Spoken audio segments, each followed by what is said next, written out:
शांत राहा. देवाची स्तुती असो. परत एकदा देवाचं वचन आपल्याकडे येत असताना आपण आपल्या मनाची तयारी करू. मत्ती पुरुषवर्तमान 6 अध्याय वचन 13 यावेळेस आपण वाचूया. मत्ती पुरुषवर्तमान 6 अध्याय वचन 13. सगळ्यांनी बायबल काढा, सगळ्यांनी बायबल काढा, सगळ्यांनी पहा. 3 बायबल मी नवीन आणलेले. कोणाला पाहिजे? 1 बायबल. कोणाला पाहिजे? 3 बायबल नवीन आणलेले. 1 बायबल सिस्टर दोबरा. दुसरा बायबल कुणाला पाहिजे? ज्याच्याकडे नाही ते का दुसरा बायबल तुला आहे का यश? तुला बायबल आहे का? नाही. 2 बायबल. अजून 1 बायबल राहिले. कुणाला पाहिजे? कुणाला पाहिजे? एनीबडी? कुणाला पाहिजे बायबल? 3 बायबल आणले, 2 गेले, अजून 1 राहिलाय. कुणाला पाहिजे? 1. 3 बायबल घेऊन टाक. Okay, good. वाचा ताई. 6 अध्याय वचन 13 वाचतोय आपण. आण बेटा बायबल तुझ्याकडे आहे ना? Very good. घेऊन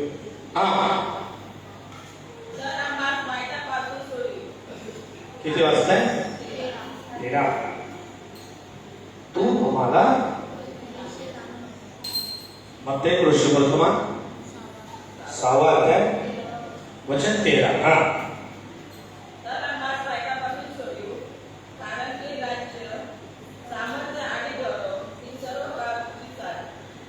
देव आम्हाला वाईटापासून सोडवतो आणि आम्हाला सुरक्षित आणू नको, तर आम्हाला वाईटापासून सोडतो. वाईट जीवनामध्ये, वाईट जगामध्ये आणि सगळ्यात वाईट माणसाला. सगळ्यात वाईट ही मानवता. माणसे वाईट आहेत. शिष्य म्हणतात तू आम्हाला वाईटापासून सोडी. तू आम्हाला वाईटापासून सोडी. काय वाईट आहे?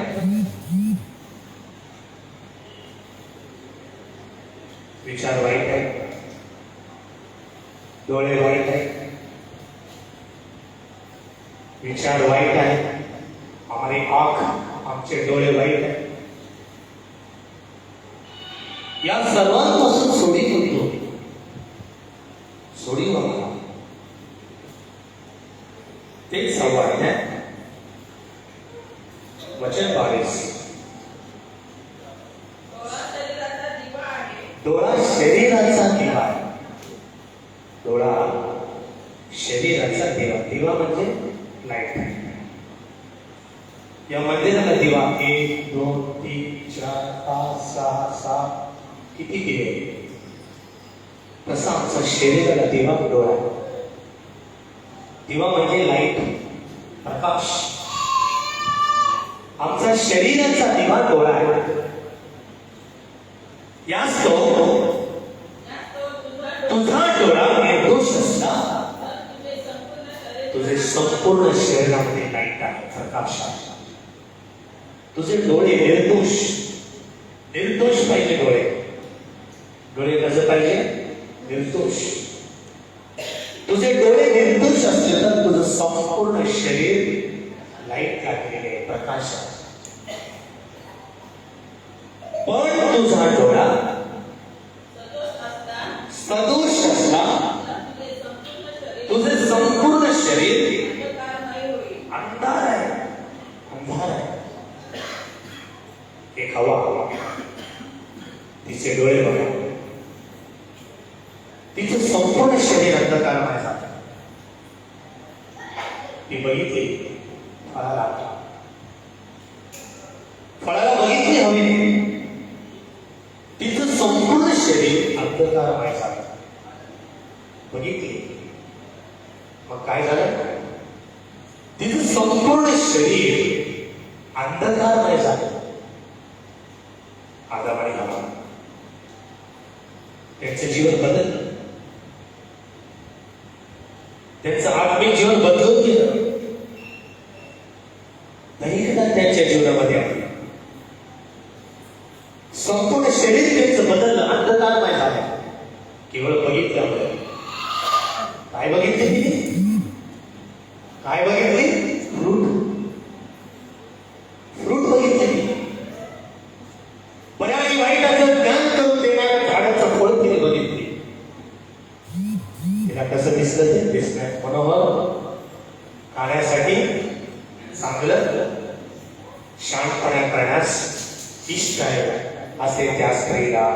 दिसून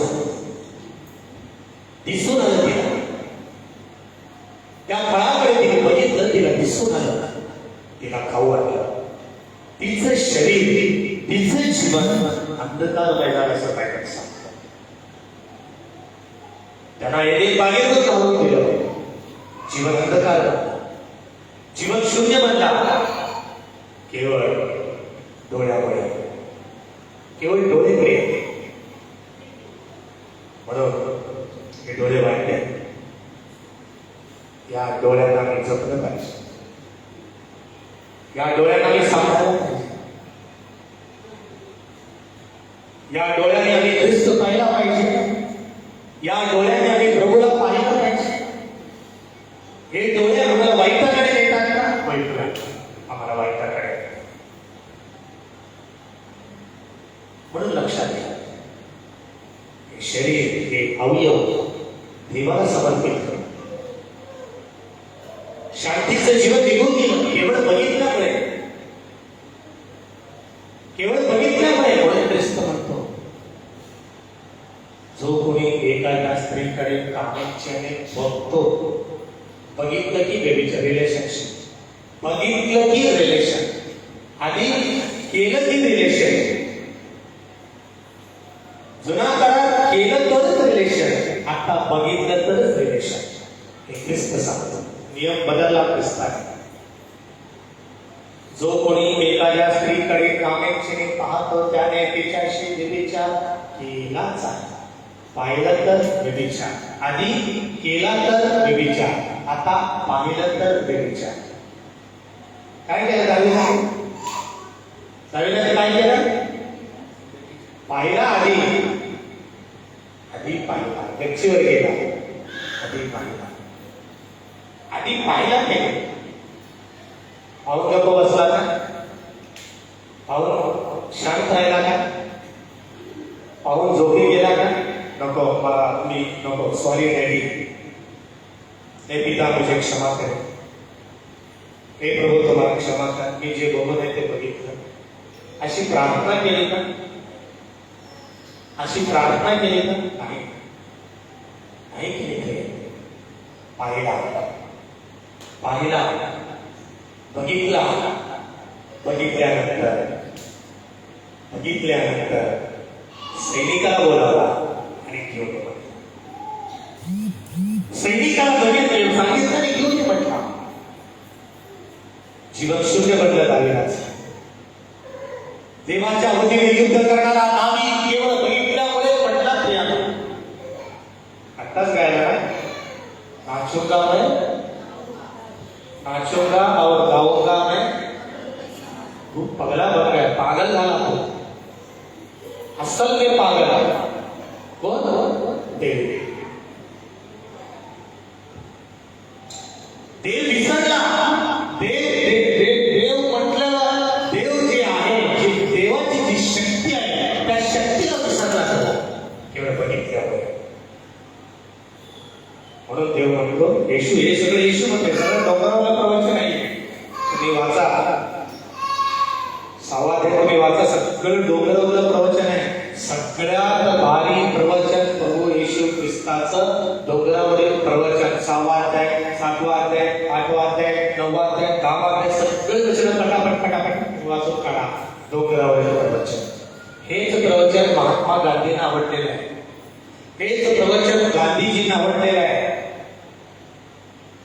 डोळा शरीराचा दिवाळी, या डोळ्याने त्याने पाप केला. आदम आणि हवेने डोळ्याने पाप केले. आदम हवा डोळ्याने पाप केले. त्यांनी ते खाल्लं. देवबापाने त्यांना एदेन बागेतून काढून टाकला. त्यांचे आत्मिक डोळे बदलून गेले, दैहिक डोळे उघडले आणि तिथून पापाचा उगम प्रारंभ झाला असं बायबल सांगतं. केवळ बघितल्यामुळे आम्ही काय बघतो तेच आमचं मेंदू काम करते. आम्ही काय पाहतो तेच कंट्रोल आमच्यामध्ये येते, तेच मेंदू काम करते आणि पवित्र शास्त्र सांगतात तसा मी जीवन जगू लागतो. एक विचाराचे चक्र या डोक्यामध्ये आहे, बघितले आहे. म्हणून बघा, हे शरीर आम्ही कसं ठेवलं पाहिजे. 6वा अध्याय वाचलं ना तुम्ही? किती वाजता? परत एकदा 13 वचन, 6वा अध्याय 13 वचन. तू आम्हास परीक्षेत पाडू नको, तर आम्हास वाईटापासून सोडीव, अशी त्यांनी प्रार्थना केली. लूका सुवर्तमान 11वा अध्याय 11वा अध्याय लूका सुवर्तमान 11वा अध्याय वचन 34.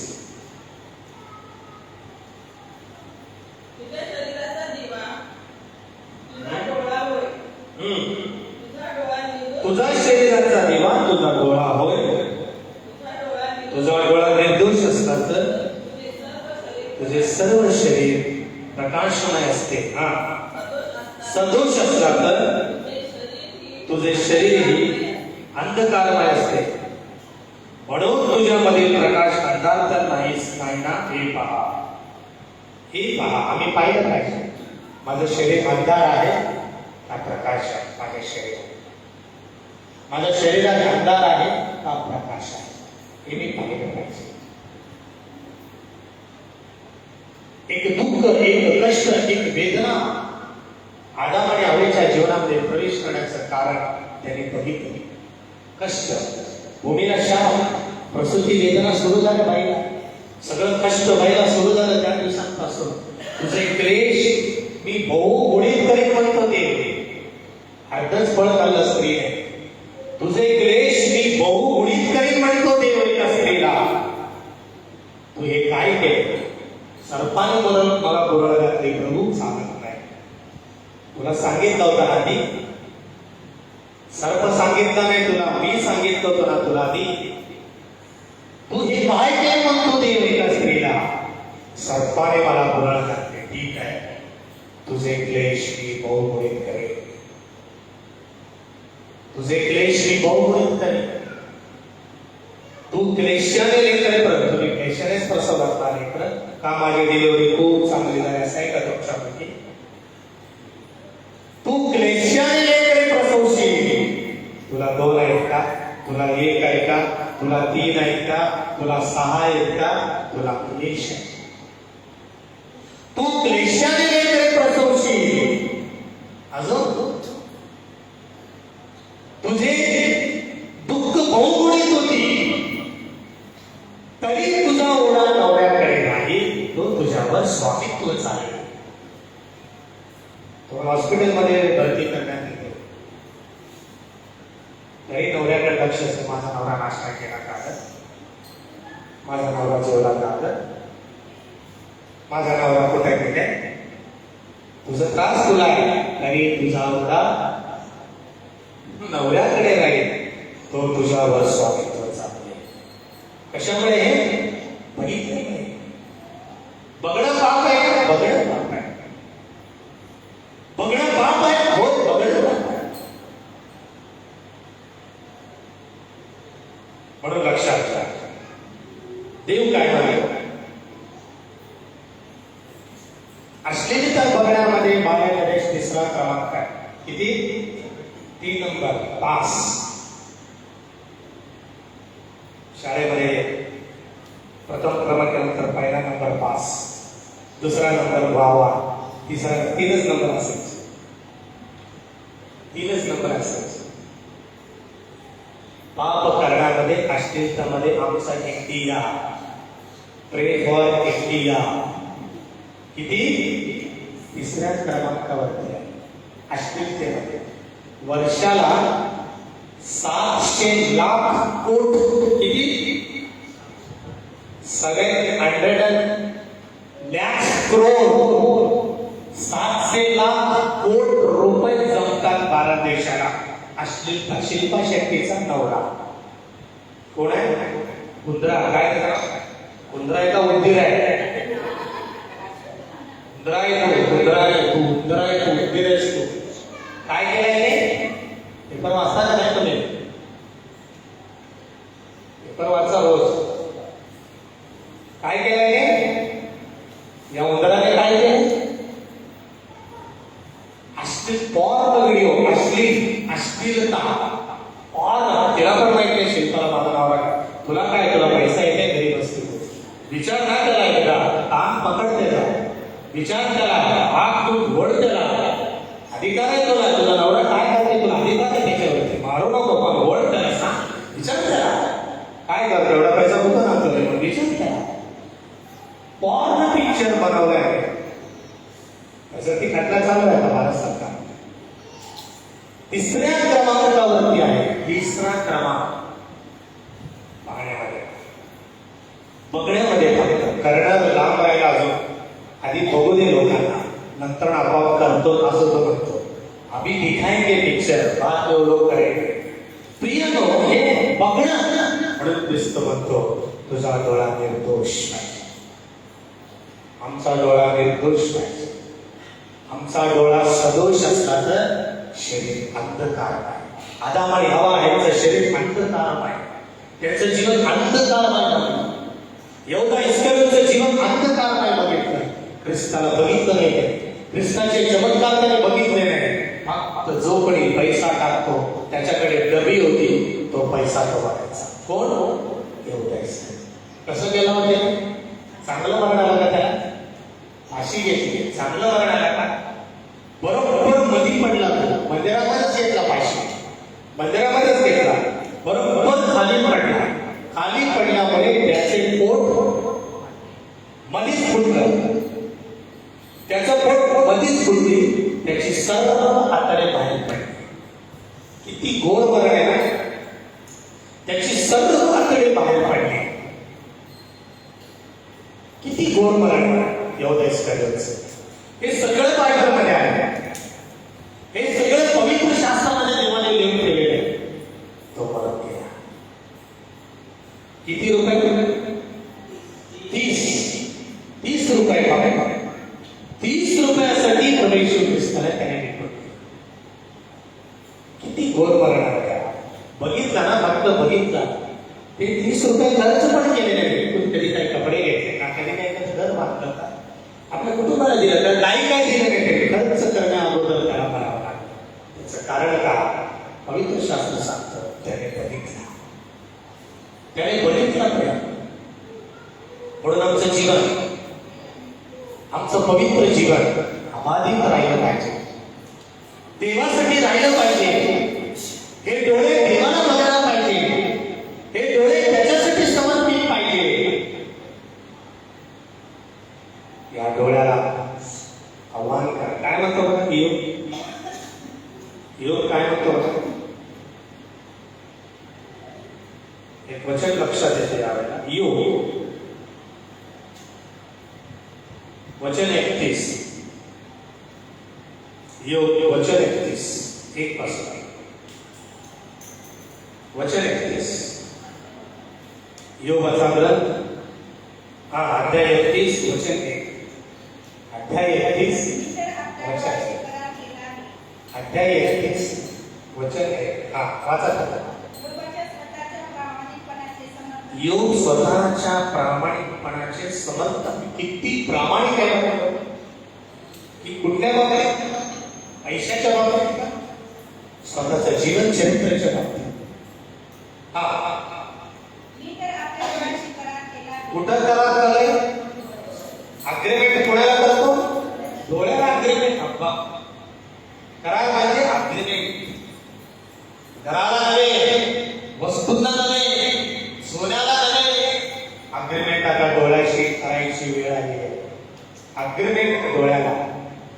मी तर आपल्या डोळ्याशी करार केला आहे.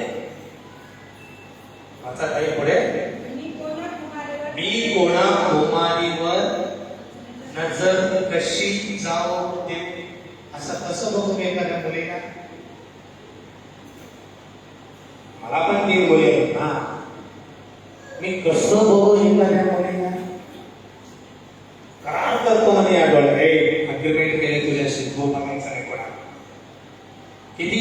1 वर्षासाठी का? 11 महिन्यासाठी का?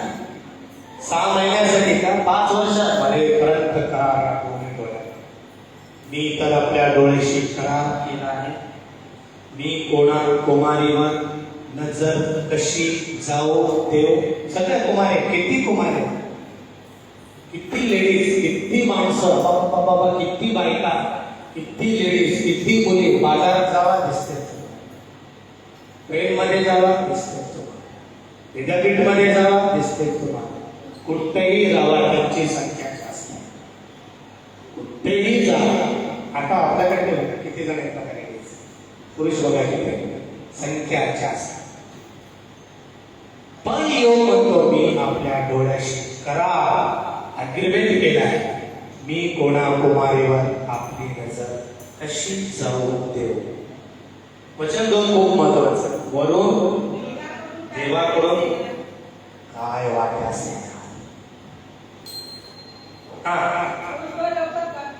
उद्धव लोकांकडून कोणते वचन सर्व समर्थ भोगाव्यास लावणार. भोग उद्धव लोकांकडून भोग आहे. आम्ही जर डोळ्याने काय केलं तर उद्धव लोकांकडून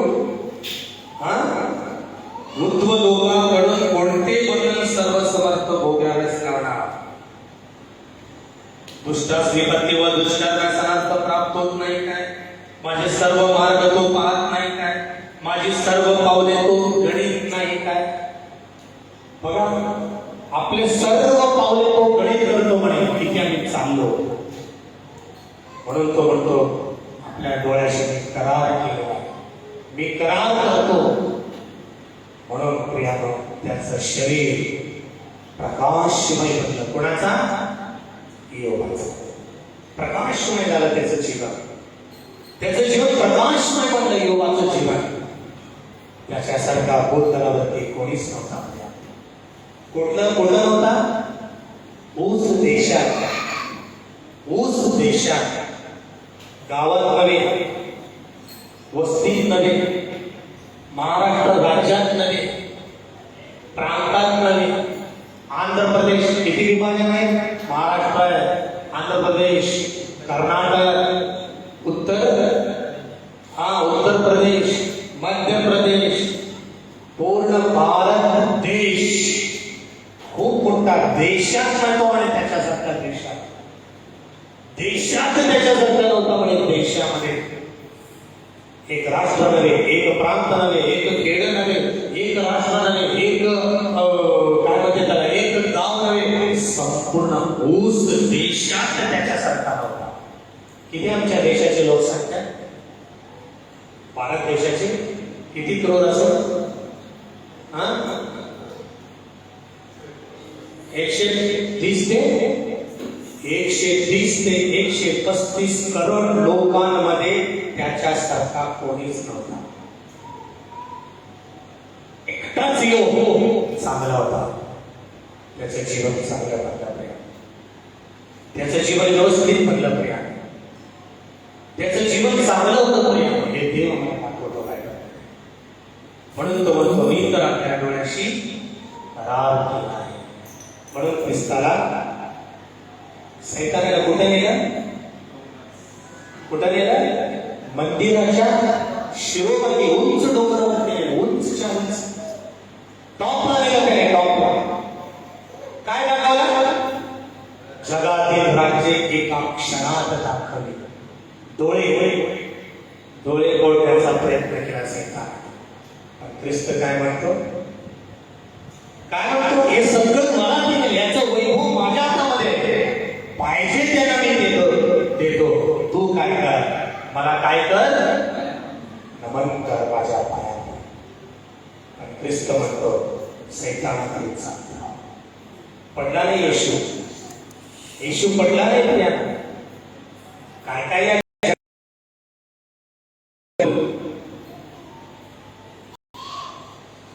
जीवन नष्ट झालं नाही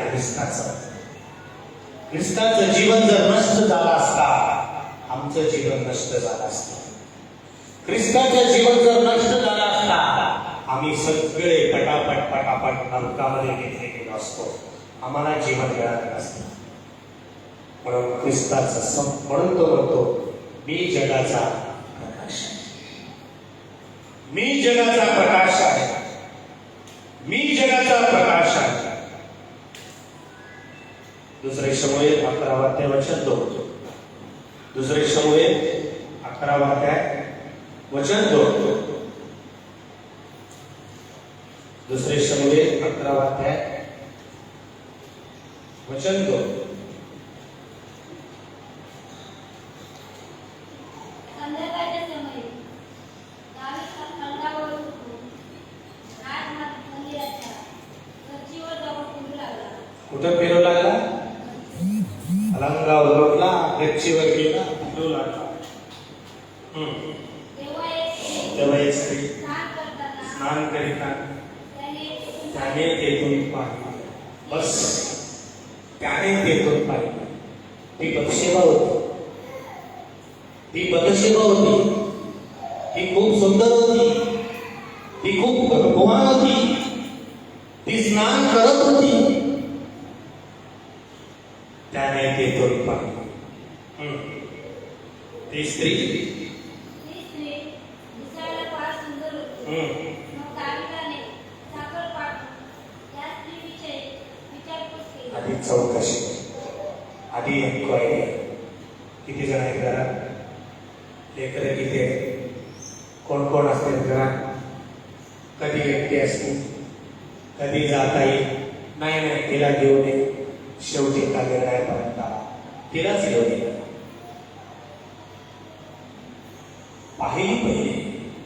पाहिल्यानंतर तर्क, पाहिल्यानंतर विचार.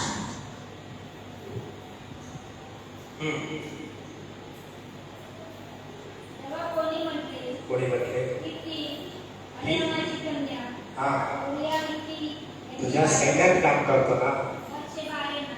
तुझ्या सैन्यात काम करतो ना. तारी सांगतो चालत. तुझा सैनिक आहे ना, तो सोल्जर आहे. तो सोल्जरची बायको आहे. ती तुझ्या सैन्यात काम करतो ना, तो तिला नवरा आहे. ती बायको आहे. आपल्या सैन्यात काम करणारा उरिया आहे ना, त्याची ती बायको आहे. बत्शेबा आहे ना, प्रश्नाची बत्शेबा आहे ना. तुम्हाला पण माहिती पाहिजे झाली. ती उरिया त्याची बायको बत्शेबा आहे ना. तेव्हा दावीदाने जासूस आता नोकराला सोडला, चाकराला सोडला. जासूस जातो. बघा बायबल कसं. आधी चाकर लाठी काय जाणार ओके, त्याला लपवलं, जासूस लपवलं, जासूसांना बोलवलं, जासूस. तेव्हा दावीदाने जासूस पाठवून तिला बोलावून आणले. व ती दावीदाकडे आली. ती पण यायचं का लगेच? प्रश्न तुम्हाला कोणी बोलवलं तर तुम्ही जाणार का?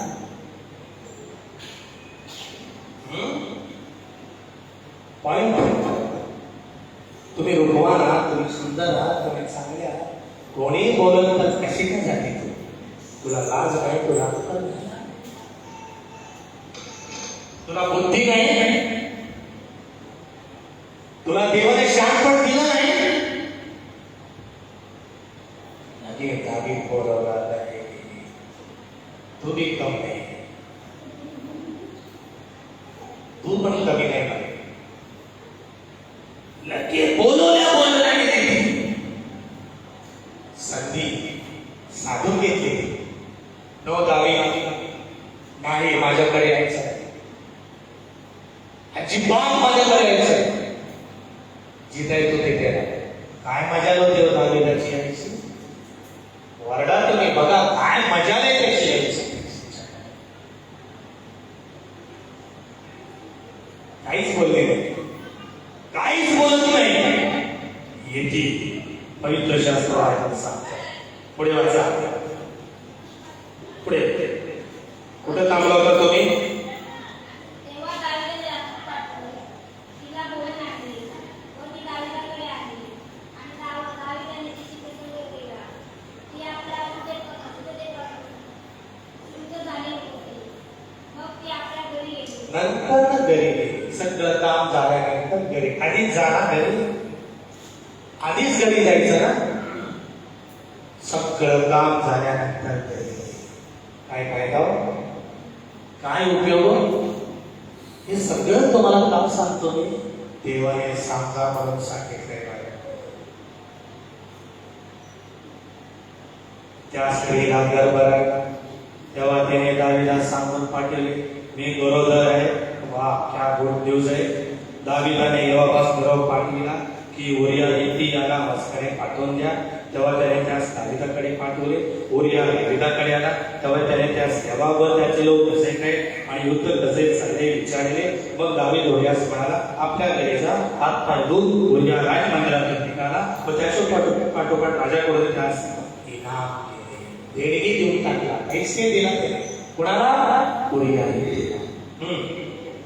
उरिया आपल्या स्वामीच्या सर्व चाकरांबरोबर राजवाड्याच्या दारीस निजून राहिला. आपल्या घरी गेले. उरिया आपल्या घरी गेले. ही दावीदाने ऐकले तेव्हा तो त्यास म्हणाला, तो प्रवास करून आलायस ना, तर तो आपल्या घरी का जात नाही? उरिया दावीदास म्हणाला, कोशिश नाही व एवढा पाठवत राहते आणि माझा धनी यहोवा माझ्या दाराच्या सेवा खुल्या मैदानात तळ देऊ नये. असे असता मी घरी जाऊन खाऊ पिऊ आणि आपल्या स्त्री बरोबर निजू काय? आपल्या जीविताची शपथ, आपल्या प्राणाची शपथ, मी असले काम करणार नाही. दावीद उरियास म्हणाला, आज येतेच ना, उद्या मी तुला रवाना करेन. मग उरिया त्या दिवशी व दुसऱ्या दिवशी यरूशलेमेत राहिला. दावीदाने बोलावलं, त्याने येऊन त्याच्यासोबत खाणे केले. त्यास त्याने दारू पाजो मस्त केले. आहे का दावीदाचं काम असं? फुल्ल दारू पाजला. कोणाला? बद्धशेबेच्या नवऱ्या फुल्ल दारू पाजला. त्याने मस्त केलं. संध्याकाळ झालं तेव्हा तो आपल्या स्वामीच्या सेवकांबरोबर आपल्या काठ्यावर निजास दिला पण घरी गेले. सकाळी दावीदाने यहोवाच्या नावे पत्र लिहून दावीदाच्या हाती पाठवले. त्या पत्रात असे लिहिले होते की तुंबळ युद्धाच्या तोंडी उरियास ठेवा. कोणाला ठेवा? तुंबळ युद्ध होत असताना उरिया येतीला समोर ठेवा. बद्धशेबेच्या नवऱ्याला कुठं ठेवा? समोर ठेवा. कशासाठी ठेवा? म्हणजे त्यास मार लागून तो मरेल. पण बाबाने नगराची चांगली खेळणी करून जे ते शिवयोद्धे असल्याचे त्याला माहित होते ते उरियासने लिहिले, लवकर पळून जावा, माझं पाप जात. लवकर शूर योद्धे एका फटक्यातच मेला आपल्याला उरिया. काहीच माहित नाही या बिचाऱ्याला. एका फटक्यातच. कारणीभूत कोण आहे? कारणीभूत कोण आहे? त्याची बायको दावीद नाही. जी आली ना घरातून ती कारणीभूत आहे. बद्धशेबा कारणीभूत आहे. बद्धशेबा कारणीभूत आहे. बद्धशेबेने जर त्या ठिकाणी जर म्हटलं असतं नो, नाही, अशक्य आहे, दावीदाला जर बोलले असते, नवरा राहिला असता, सगळं व्यवस्थित झालं असतं, कुटुंब व्यवस्थित राहिलं असता, सगळं व्यवस्थित झालं असतं. पण एका बद्धशेबेने केलेले पाप आणि दावीदाने बघितलेलं पाप, दावीदाने बघितलेलं पाप. तुझा डोळा निर्दोष असला तर तुझे संपूर्ण शरीर कसे होईल? कसे होईल? प्रकाशमय होईल. तुझा डोळा सदोष असला तर तुझे संपूर्ण शरीर अंधकार होईल. दावीदाचे जीवन अंधकार नाही बनलं. दावीदाचं जीवन अंधकार नाही बनलं. दावीदाचं जीवन अंधकार बनायला कारण मिळालं. त्याने डोळ्याने बघितला. काय बघतो आपण? आणि काय बघतो? आम्ही कसं बघतो? आमचे अवयव कुणाला मी समर्पित केले. एक योग असा, या डोळ्याशी मी करार केला. का? योगाला नव्हता का? ऊस देशात त्याच्यासारखा श्रीमंत माणूस कोणी नव्हता. किती लेडी झाले असते त्याला? बोलवलं तर आले असते. बोलवलं तरी आले असते. किती श्रीमंत माणूस योग. किती गाढव त्याला? गाढव किती? 1000 गाढवे. किती? 1000. या 1000 गाढवांना राखायला, चारा पाणी द्यायला किती नोकर लागले असते सांगा. 1000 गाढवांना चारायचं किती नोकर सांगा. किती खाणं पिणं, किती भोजन सामग्री, किती पगार. 1000 लोकांना पगार पडलं तरी एका माणसाला पगार किती हो? 500 रुपये. किती पगार? 1000 गाढवे. अजून काय? 3000 उंट. किती? 3000 उंट. किती माणसं चालणारे या उंटाला. किती माणसं, किती श्रीमंत.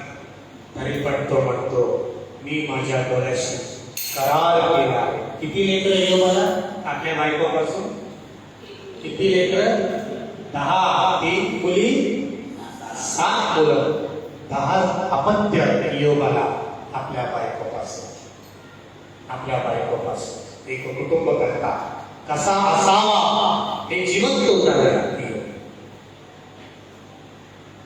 का? त्याने करार केला. त्याने करार केला म्हणून लक्षात घ्या. देवाच्या त्याची करार करू. आपल्याला फक्त डोळ्याशीच नाही, प्रत्येक शरीराशी करार करायचा. केसांपासून ते नखापर्यंत, नखापासून ते केसापर्यंत तुम्हाला मला करार करायचा.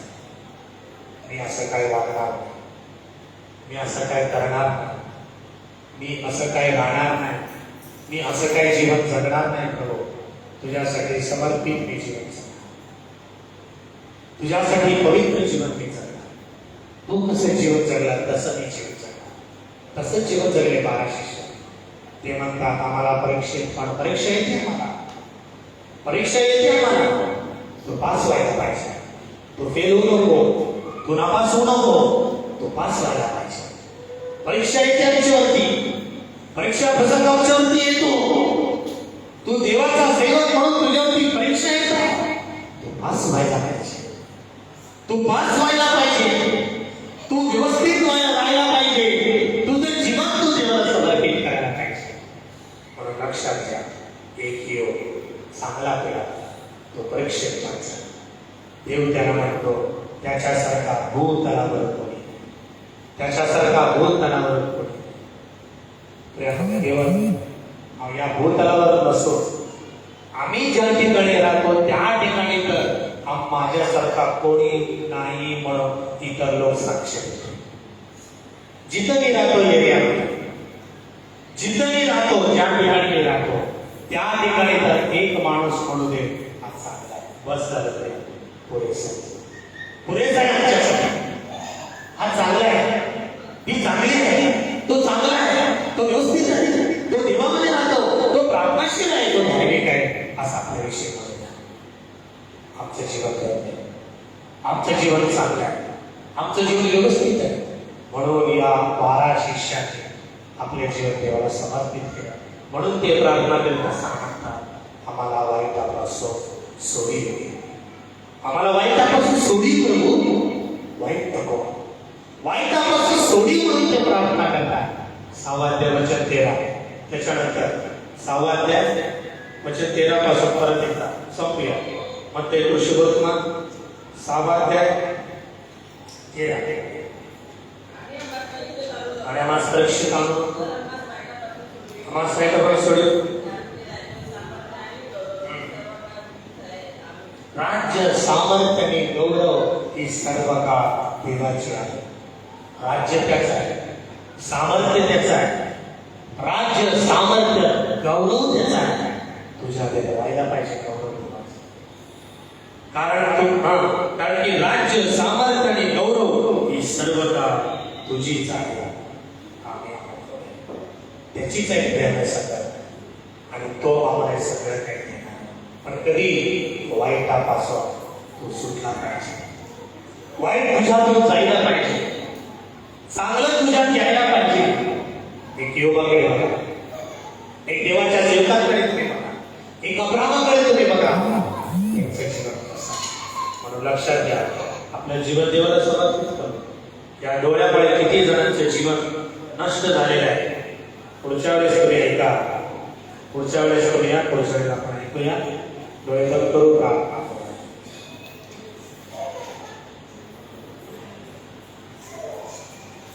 प्रार्थना करू.